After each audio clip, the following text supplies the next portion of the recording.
नमस्कार दोस्तों। जैसे कि आप लोगों ने देखा कि सुप्रीम कोर्ट का ऑर्डर आने के बाद में बिहार बीएओ का नया आरक्षण नीति आपका क्या रहने वाला है, किसको कितना सीट मिलेगा और किसको कितना फ़ायदा और नुकसान होगा, एससी, एसटी, ईबीसी, ओबीसी संपूर्ण विश्लेषण आप लोगों के सामने करूंगा। तो वीडियो को शुरू से लेकर लास्ट तक देखिए, तब आपको सारी जानकारी A to Z समझ में आ जाएगी कि आपको कितना सीट मिलेगा और कितना नहीं मिलेगा। तो 65% वर्सेस 50%। बिहार बीएओ में आपका टोटल सीट का संख्या 866 था। उसका जैसे कि 65% आरक्षण के अनुसार आपको एससी का 20%, एसटी को 2%, ओबीसी 18 और ईबीसी 25 ये बढ़ा के कर दिया गया था 65%। पुराना जो है आपका 16%, 1%, 12% और 18%। इसी के हिसाब से आपका रिज़ल्ट अगर निकलता है तो मेरिट बनेगा, क्योंकि सुप्रीम कोर्ट जो ऑर्डर दिया है कि आपका अगस्त सितंबर में जो है इसका सुनवाई होगा। अगर उससे पहले रिज़ल्ट दे देता है तो यही आपका 50% जो है फॉलो करेगा। तो हम देख लेते हैं कि 65% के अनुसार आपका जो है सीट का संख्या जनरल का 219, एससी का 175, एसटी का 17, ईबीसी का 219, ओबीसी का 149 और ईडब्ल्यूएस का 87 आपका बन रहा था। नया जो 50% आपका लागू होगा, इसमें जो है 1-2 सीट कम बेसी हो सकता है। ये किस कारण हो रहा है, ये चीज़ आप इसको मायने नहीं करेंगे। 50% जब आरक्षण आपका लागू होगा तो जनरल का सीट 347 हो जाएगा। उसके बाद आपका एससी का 139, एसटी का 9, ईबीसी का 156 सीट रह जाएगा, ओबीसी का 103 सीट रह जाएगा और ईडब्ल्यूएस का कोई फ़र्क नहीं पड़ेगा, क्योंकि उसका जो है 10% आपका लागू रहेगा। तो इसके बाद हम संपूर्ण विश्लेषण आपको बताते हैं कि किस में कितना सीट में कमी आएगा और कितना सीट जो है एसडीओ का रिज़ल्ट आने के बाद में आपको बच जाएगा। ये संपूर्ण आप बिल्कुल ध्यान से देखिएगा, तभी आपको समझ में आएगा, वरना जो है आपको समझ में नहीं आएगा। यह बहुत ही इम्पोर्टेंट है, इसको बिल्कुल ध्यान से देखिएगा।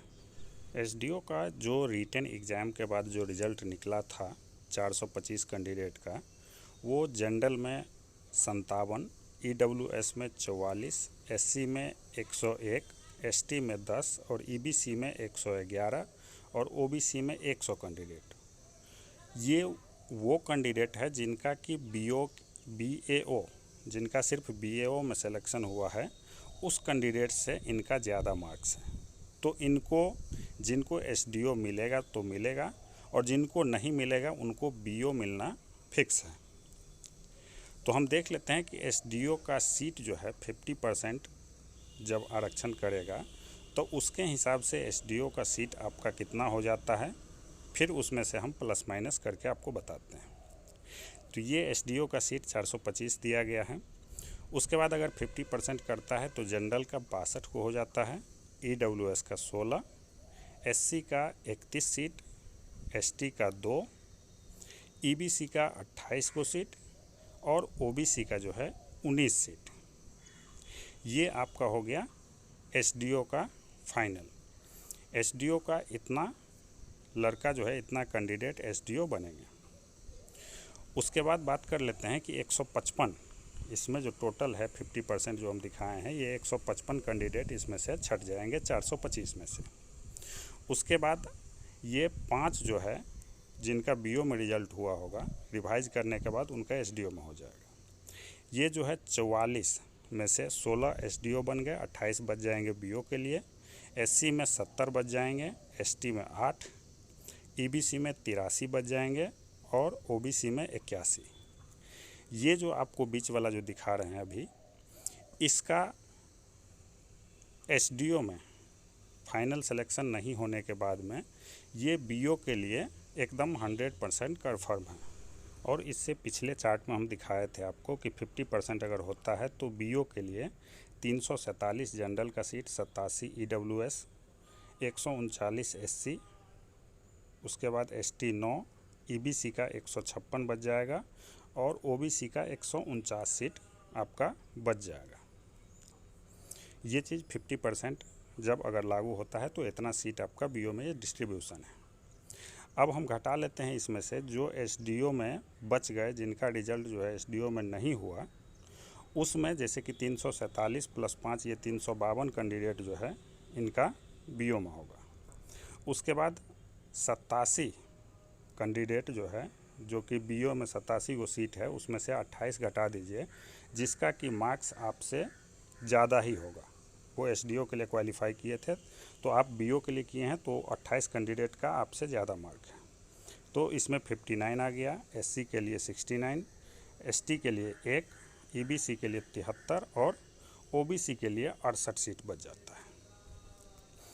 अब इसमें क्या खेला होगा कि फिर इतना सीट तो बचा आपका कैटेगरी के लिए, उसके बाद आपको 35% गर्ल्स के लिए आरक्षण निकाल देंगे, तो 124, ईडब्ल्यूएस में 121, एससी में 25, एसटी में 1 और ईबीसी में 26 और ओबीसी में जो है 24 कैंडिडेट आपका गर्ल्स, ये सीट जो है आपका टोटल गर्ल्स ले जाएगी।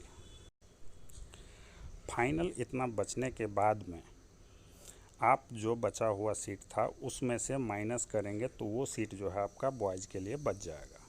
जो 228 आपका जनरल से बॉयज़ के लिए, 38 जो है ईडब्ल्यूएस के लिए, एससी के लिए 44, एसटी के लिए कोई सीट नहीं बॉयज़ के लिए बचेगा, ईबीसी के लिए 47 और ओबीसी के लिए 44 सीट जो है आपका बच रहा है। इतने पे जितने भी लड़के हैं जिनका सिर्फ बीओ में रिज़ल्ट हुआ है, उसको अपने अपने कैटेगरी में बस इतना ही सीट पे जो है लड़ना होगा, तब जाके जो है आपका सिलेक्शन होगा। तो अब आप जान सकते हैं कि इसका कट ऑफ जो है आपका कितना ज़्यादा जाने वाला है। तो इसका एक कट ऑफ का हम विश्लेषण नेक्स्ट वीडियो में करेंगे और उसमें बताएंगे कि अगर कट ऑफ गया है तो कितना कट ऑफ पे जो है आपका इतने कम सीट में, जो सिर्फ बॉयज़ हैं उतने कम सीट में गर्ल्स जो है ये बचा हुआ सीट जो है लिखा हुआ उसमें फ़ाइट कर सकते हैं। और इसमें भी पहले बॉयज़ वाले सीट में पहले गर्ल्स और बॉयज़ दोनों को लिया जाएगा, उसके बाद जो सीट बच जाएगा फिर वो 35% में जो है गर्ल्स को सीट दिया जाएगा। तो आप देख रहे हैं कि बहुत ही ये विकट परिस्थिति है। इस परिस्थिति में आपको जिनका बहुत अच्छा खासा नंबर होगा बीओ में, जो टॉप में 10% में होंगे, उन्हीं का ये 50% लागू होने के बाद में कैटेगरी से सीट मिल सकता है। और ज़्यादा से ज़्यादा अगर कैंडिडेट जनरल में फ़ाइट करते हैं तब आपका जो है कैटेगरी का सीट कुछ कट ऑफ जो है इसका बढ़ सकता है, अन्यथा जो है बहुत दिक्कत होने वाली है। Thank you. अगर आप लोगों को वीडियो अच्छा लगे तो कमेंट ज़रूर करिए।